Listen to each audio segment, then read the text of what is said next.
Good morning, students. We are moving to the third unit, chemical messages for homeostasis. You know what is homeostasis? Homeostasis is internal equilibrium. Which part of nervous system control homeostasis? Nervous system ഏത് പാർട്ടാണ് homeostasis maintain ചെയ്യുന്നത്? Yes, it is hypothalamus in brain. So, it is a function of nervous system to maintain homeostasis. But nervous system alone cannot maintain it. There is another system that help to maintain homeostasis. It also works along with the nervous system. It is the endocrine system. Endocrine system consists of endocrine glands and the chemicals they secrete. The chemicals are called hormones. In this unit, we are dealing with the endocrine glands, their secretions and their functions in our body. So, let us begin our class.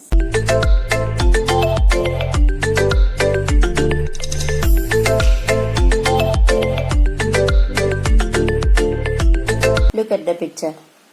Here we can see a conversation between two girls. What are they saying about? They are talking about a picture on the science club notice board. Science club notice board കാണുന്ന ഒരു പിക്ചറിനെ കുറിച്ചാണ് ഇവിടെ സംസാരം. What is the picture? We can see a very tall man and a dwarf man in the picture. What is the doubt of the girl? How is it that there is so much difference in height between the two? ഈ രണ്ട് ആളുകളും തമ്മിൽ എന്താണ് ഇത്ര height ഡിഫറൻസിന് കാരണം എന്നാണ് ഒരു കുട്ടിയുടെ ഡൗട്ട്. അപ്പം the other girl replied that teacher said that it is A hormone related problem. ഒരു ഹോർമോൺ റിലേറ്റഡ് ഇഷ്യൂ ആണിതെന്ന് ടീച്ചർ പറഞ്ഞു. Let us look what are hormones. എന്താണ് ഹോർമോൺസ് എന്ന് നോക്കാം. You are familiar with the word hormone. In standard 8, we have studied about sex hormones. Which are the sex hormones we have studied? The male sex hormones testosterone and the female sex hormones estrogen and progesterone. Then do you know any other hormones? Yes, insulin, thyroxine, growth hormone. These are some other hormones. Notes prepare ചെയ്യുമ്പോൾ എഴുതേണ്ട first question what are hormones. Hormones are chemical substances secreted by endocrine glands. They regulate cellular activities. They are chemical messengers. Hormones എന്ന് പറയുന്നത് endocrine glands secrete ചെയ്യുന്ന chemical substances ആണ്. They regulate cellular activities. Nervous systemത്തിനോടൊപ്പം cellular activitiesനെ regulate ചെയ്യാൻ സഹായിക്കുന്ന chemical substances ആണ് hormones. And they are produced in endocrine glands. You are familiar with the word glands. Glands എന്ന് പറയുന്ന words നമ്മൾ നേരത്തെ കേട്ടിട്ടുണ്ട്. You are familiar with some of the glands like salivary glands, sweat glands, then liver, the largest gland in the body. What are endocrine glands? Endocrine glands എന്ന് പറയുന്നത് നമുക്കറിയാം liver, salivary glands, sweat glands. They are some of the glands familiar to you. And their secretions reach the target cells through ducts. Liver, salivary gland ഒക്കെ produce ചെയ്യുന്ന secretions ഡക്റ്റിലൂടെ അതെത്തേണ്ട അതിന്റെ target സെൽസിലെത്തുകയാണ് ചെയ്യുന്നത്. But in the case of endocrine glands, they have no duct to carry their secretions to various tissues. Endocrine glandsന് അവരുടെ സെക്രീഷൻസിനെ ടിഷ്യൂസിലേക്ക് carry ചെയ്യാൻ duct ഇല്ല. So they are called ductless glands. Ductless glands എന്ന് പറയപ്പെടും endocrine glandsന്. Endocrine glands secrete hormones and these glands have no particular ducts to carry their secretions to various tissues. They are also called ductless glands. Now liver, salivary gland ഒക്കെ duct ഉള്ള glands ആണ്. They are not endocrine glands. അവർ endocrine glands അല്ല. ഇനി നമുക്ക് പഠിക്കാനുള്ളത് endocrine ഗ്ലാൻസിനെ കുറിച്ചാണ്. Endocrine ഗ്ലാൻസും അവരുടെ സെക്രീഷൻസും ആ സെക്രീഷൻസ് അതായത് ഹോർമോൺസിന്റെ ഫങ്ഷൻസുമാണ് നമുക്ക് പഠിക്കാനുള്ളത്. This illustration shows the different endocrine glands in our body and their location. Which are the important endocrine glands in our body? Hypothalamus seen in brain. Then pineal also seen in the brain. Then pituitary, it is also located in the brain. Thyroid, the region of larynx or in the region of pharynx. Then parathyroid, thyroid and parathyroid are seen side to side.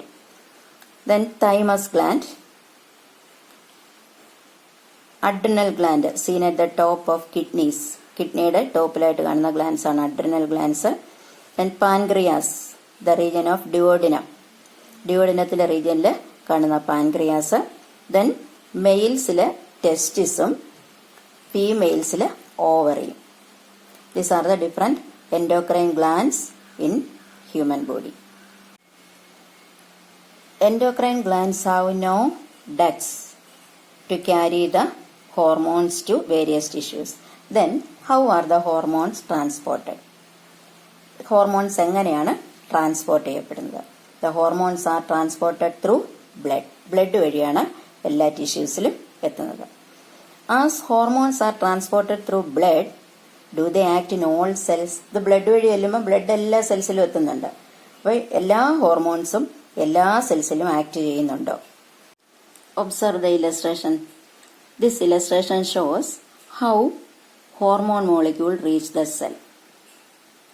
Hormone molecule ഓരോ സെല്ലിലും എത്തുന്നത് എങ്ങനെയാണെന്നാണ് ഈ ഡയഗ്രത്തിൽ കാണിച്ചിരിക്കുന്നത്. Hormones reach every cell in the body as they are transported by blood.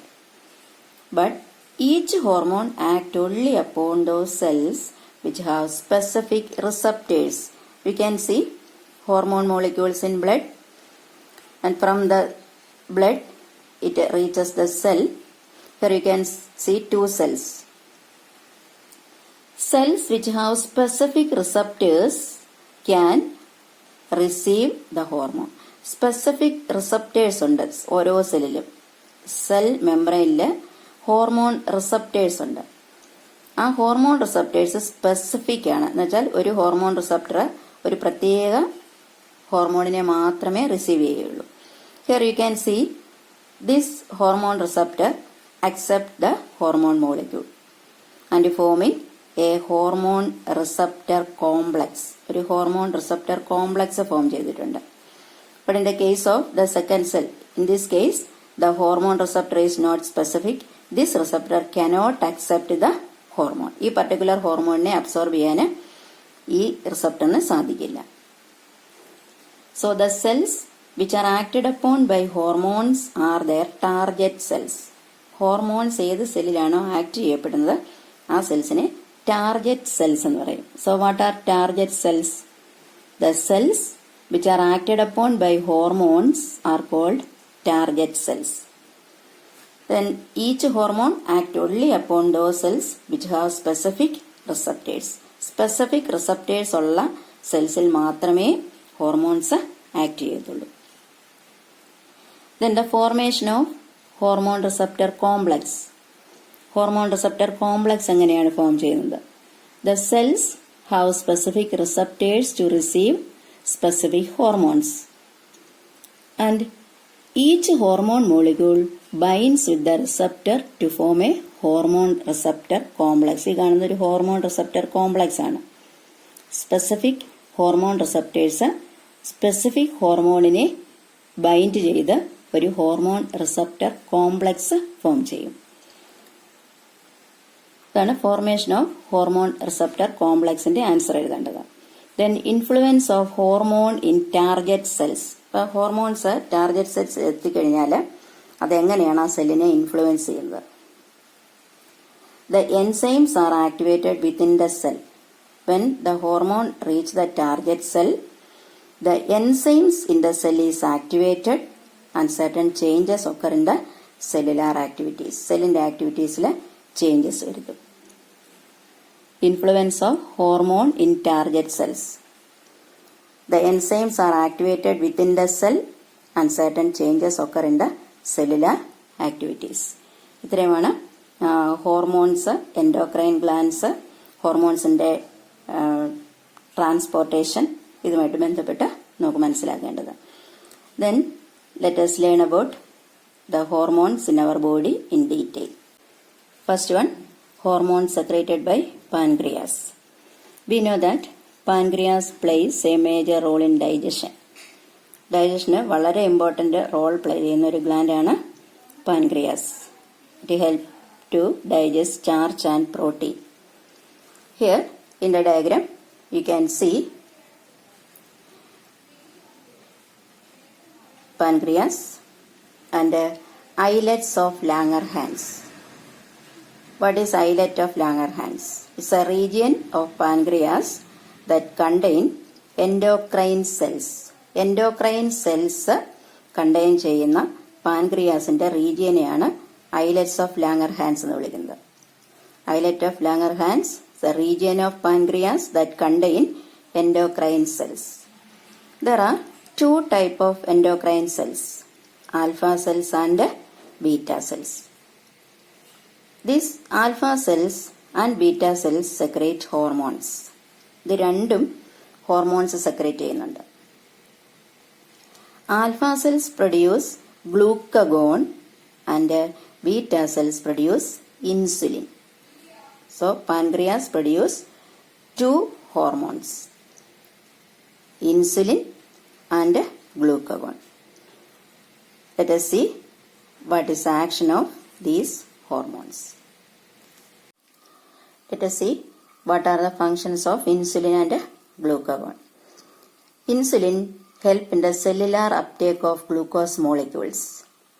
സെല്ലിലേക്ക് ഗ്ലൂക്കോസിനെ absorb ചെയ്യാൻ help ചെയ്യുന്നത് ഇൻസുലിനാണ്. സെല്ലിലെത്തുന്ന ഗ്ലൂക്കോസ് എനർജി പ്രൊഡക്ഷന് വേണ്ടി ഉപയോഗിക്കും. ആ ഉപയോഗിച്ചതിന് ശേഷമുള്ള എക്സസ് ഗ്ലൂക്കോസിനെ ഗ്ലൈക്കോജനാക്കി കൺവേർട്ട് ചെയ്ത് ലിവറിലും മസിൽസിലും സ്റ്റോർ ചെയ്യാനും ഹെൽപ്പ് ചെയ്യുന്നത് ഇൻസുലിനാണ്. So insulin help the cellular uptake of glucose molecules and it convert excess glucose into glycogen and stored in liver and muscles. ബ്ലഡിൽ അധികമുള്ള ഗ്ലൂക്കോസിനെ ഗ്ലൈക്കോജനാക്കി കൺവേർട്ട് ചെയ്ത് ലിവറിലും മസിൽസിലും സ്റ്റോർ ചെയ്ത് വെക്കും. Then glucagon. ഗ്ലൂക്കഗോണിന്റെ ആക്ഷൻ ഇൻസുലിന് നേരെ ഓപ്പോസിറ്റ് ആണ്. ഇൻസുലിൻ ഗ്ലൂക്കോസിനെ ഗ്ലൈക്കോജനാക്കും, but glucagon convert glycogen to glucose. Glucagon converts the glycogen stored in the liver to glucose, and it also helps to synthesize glucose from amino acids. Amino acids il ninnum glucose produce cheyanum glucagon help cheyum. We know that the normal level of glucose in blood is 70 to 110 milligram per 100 ml. 100 ml bloodil 70 മുതൽ 110 milligram വരെയാണ് ഗ്ലൂക്കോസിന്റെ normal level എന്ന് പറയുന്നത്. And the level of glucose in blood is maintained by the combined action of insulin and glucagon. ഇൻസുലിന്റെയും ഗ്ലൂക്കഗോണിന്റെയും combined effect കൊണ്ടാണ് ഈ normal level maintain ചെയ്യപ്പെടുന്നത്. Let us see what happened to the production of hormones if the level of glucose increase and if it decrease. കൂടുമ്പോഴും കുറയുമ്പോഴും ഇതിന്റെ insulin production അല്ലെങ്കിൽ ഗ്ലൂക്കഗോണിന്റെ production എന്താണ് സംഭവിക്കുന്നത് നോക്കാം. Here is an illustration showing the regulation of blood glucose level. Blood glucose level എങ്ങനെയാണ് maintain ചെയ്യുന്നത്. We know that the normal level of glucose in blood is 70 to 110 milligram per 100 ml. When the glucose level is high, ബ്ലഡിലെ ഗ്ലൂക്കോസിന്റെ level high ആകുമ്പോൾ the production of insulin increases and glucagon production decreases. ഗ്ലൂക്കഗോണിന്റെ production കുറയും. The increased amount of insulin convert the excess glucose to glycogen and stored in muscles and liver. Increased amount ഗ്ലൂക്കോസിനെ, കൂടുതലുള്ള ഗ്ലൂക്കോസിനെ insulin ഗ്ലൈക്കോജനാക്കി മാറ്റി ലിവറിലും മസിൽസിലും സ്റ്റോർ ചെയ്യും. and thus the level of glucose is brought to normal.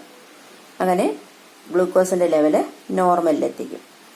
Glucagon production decrease ചെയ്യും. When the level of glucose in blood is high, production of insulin increases and glucagon production decreases. When the glucose level is low, the production of insulin decreases and glucagon production increases. ഗ്ലൂക്കോസിന്റെ level കുറയുമ്പോൾ ഇൻസുലിന്റെ production കുറയും, അതുപോലെ ഗ്ലൂക്കോഗോണിന്റെ production increase ചെയ്യും. The glucagon convert glycogen to glucose and the normal level of glucose is maintained in the blood. The combined action of insulin and glucagon maintain blood glucose level. ഇൻസുലിന്റെയും ഗ്ലൂക്കോഗോണിന്റെയും combined action ആണ് ബ്ലഡിലെ glucose level maintain ചെയ്യാനുള്ള കാരണം. What happens if insulin production decreases? Insulin production കുറഞ്ഞാൽ എന്താ സംഭവിക്കുക? Insulin production, ഇൻസുലിന്റെ ഫംഗ്ഷൻ നമുക്കറിയാം. Insulin convert excess glucose to glycogen. If the production of insulin decreases, the level of glucose in the blood increases. And the decreased production of insulin is due to the destruction of beta cells or inability of the cells to utilize insulin. Beta സെൽസിന്റെ ഫംഗ്ഷനിങ്ങിൽ ഉണ്ടാകുന്ന വ്യത്യാസം അല്ലെങ്കിൽ അതിന്റെ destruction, insulin ഉപയോഗിക്കാൻ സെൽസിനുള്ള inability, ഇതൊക്കെ കൊണ്ട് ഇൻസുലിന്റെ പ്രവർത്തനം നടക്കാതെ വരും. അപ്പോൾ ബ്ലഡിലെ ഗ്ലൂക്കോസ് ലെവല് റൈസ് അപ്പ് ഉയരും. Then this excess glucose is expelled through urine. ഈ എക്സസ് ഗ്ലൂക്കോസ് യൂറിനിലൂടെ പാസ് ഔട്ട് ചെയ്യും. That condition is called diabetes mellitus. Diabetes mellitus എന്നാണ് അതിനെ പറയുന്നത്. Normally there is no glucose in urine. യൂറിനിലെ normal കേസിൽ glucose ഇല്ല. ഇൻസുലിൻ പ്രൊഡക്ഷൻ ഡിക്രീസ് ചെയ്യുന്ന കേസിൽ ബ്ലഡ് ഗ്ലൂക്കോസ് ലെവല് ക്രമാതീതമായിട്ട് വർദ്ധിക്കും. ആ എക്സസ് ഗ്ലൂക്കോസിനെ യൂറിനിലൂടെ പാസ് ഔട്ട് ചെയ്യും. ആ കണ്ടീഷനാണ് ഡയബറ്റിസ് മെലിറ്റസ് എന്ന് പറയുന്നത്. ഇപ്പൊ ബ്രേക്ക്ഫാസ്റ്റിന് മുമ്പ് ഗ്ലൂക്കോസ് ടെസ്റ്റ് ചെയ്യുമ്പോൾ 100 ml ബ്ലഡിൽ 126 മില്ലിഗ്രാമിൽ കൂടുതൽ ഗ്ലൂക്കോസ് ലെവൽ ഉണ്ടെങ്കിൽ ആ ആള് ഡയബറ്റിക് ആണെന്ന് പറയും. ട്രീറ്റ്മെന്റ് ഇൻസുലിൻ ഇഞ്ചക്ഷൻ ആണ്. ഇൻസുലിൻ ഓറലി കൊടുക്കാറില്ല, because insulin is subjected to digestion. Digestive ജ്യൂസിന്റെ പ്രവർത്തനം കൊണ്ടത് ഇനാക്റ്റീവ് ആകും. അതുകൊണ്ട് ഇൻസുലിൻ ഇഞ്ചക്ഷനാണ് ഡയബറ്റീസിന്റെ treatment. What is the reason for increase in the level of blood glucose? Blood glucose increase ചെയ്യാനുള്ള കാരണങ്ങൾ എന്തൊക്കെ? Decreased production of insulin due to destruction of beta cells, inability of cells to utilize the insulin produced. ഈ 2 reasons ആണ് glucose level increase ചെയ്യുന്നത്. What is diabetes mellitus? Diabetes mellitus is a condition of expelling excess glucose in blood through urine. Diabetes is clinically referred to as a condition that the level of glucose before breakfast is above 126 milligram per 100 ml of blood. What are the symptoms of diabetes? Increased appetite and thirst. Next is an experiment to detect the presence of glucose in urine. Experiment aim ആണത്, to detect the presence of glucose in urine. നമുക്ക് ആവശ്യമായ വസ്തുക്കൾ, requirements: urine sample, Benedict solution, test tube, spirit lamp. Procedure: take 2 ml of sample in a test tube, add 2 ml Benedict solution into it, heat it for 2 minutes. അപ്പം sample, urine sample 2 ml ഒരു test ട്യൂബിലെടുത്ത് അതിലേക്ക് 2 ml Benedict solution ഒഴിക്കുക. ഒരു sky blue കളറാണ് ഈ Benedict solution ഉള്ളത്. ഒഴിക്കുമ്പോൾ അതിന് ബ്ലൂ കളർ തന്നെയായിരിക്കും. Heat the test tube for 2 minutes. Observation: if color change occurs, presence of glucose is detected. Observation: color change occurs. Conclusion: glucose is present in urine. അതായത് colour Benedict solution add ചെയ്യുമ്പം blue കളറാണുള്ളത്. അത് heat ചെയ്യുമ്പോൾ ആ colour change ചെയ്ത് green ആകാം, അല്ലെ orange, red ഇതിലേക്ക് മാറും. അത് ഗ്ലൂക്കോസിലെ എമൗണ്ടിനെ ഡിപ്പെൻഡ് ചെയ്തിരിക്കും കളർ ഫോർമേഷൻ എന്ന് പറയുന്നത്. ഇപ്പം ഏത് കളറാണോ ഉണ്ടായിരിക്കുന്നത് അത് നമുക്ക് ഈ ഗ്ലൂക്കോസ് ഇൻഡിക്കേറ്റർ റിയേജന്റ് ബോട്ടിൽ മാർക്ക് ചെയ്തിട്ടുണ്ട്. ആ കളർ നോക്കി നമുക്ക് ഗ്ലൂക്കോസിന്റെ എമൗണ്ട് എത്രയാണെന്ന് കണ്ടുപിടിക്കാവുന്നതാണ്. ഇന്ന് ഇവിടെ ക്ലാസ് അവസാനിപ്പിക്കുകയാണ്. ഇന്ന് നമ്മൾ ഡിസ്കസ് ചെയ്തത് hormones, how hormone reach the target cells, how do they act on cells, അതുപോലെ ഫസ്റ്റ് എൻഡോക്രൈൻ ഗ്ലാൻഡ് പാൻക്രിയാസിനെ കുറിച്ചും പാൻക്രിയാസിന്റെ സെക്രീഷൻ, അതിന്റെ ഫംഗ്ഷൻ, ഇതൊക്കെയാണ് നമ്മൾ ഡിസ്കസ് ചെയ്തത്. വീഡിയോ വളരെ ശ്രദ്ധയോടുകൂടി കാണുക. നോട്ട്സ് പ്രിപ്പയർ ചെയ്യുക. നോട്ട്സ് പ്രിപ്പയർ ചെയ്യേണ്ടത് ഇതിനകത്തെല്ലാം പറഞ്ഞിട്ടുണ്ട്, അതിനനുസരിച്ച് ചെയ്യുക. ഇപ്പം ലാസ്റ്റിൽ തന്നിരിക്കുന്ന ഈ എക്സ്പെരിമെന്റ് നിങ്ങൾ അസൈൻമെന്റ് ആയിട്ട് എഴുതി വെക്കണം.